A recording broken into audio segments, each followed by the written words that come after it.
Taste the Daily.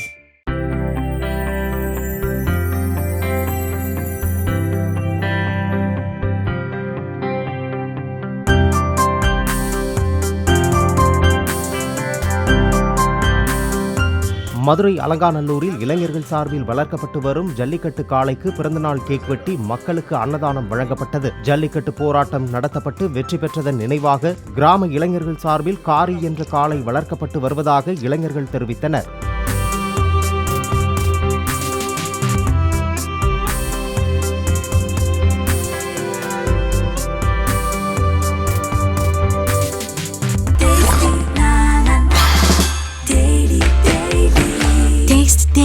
Taste the Daily.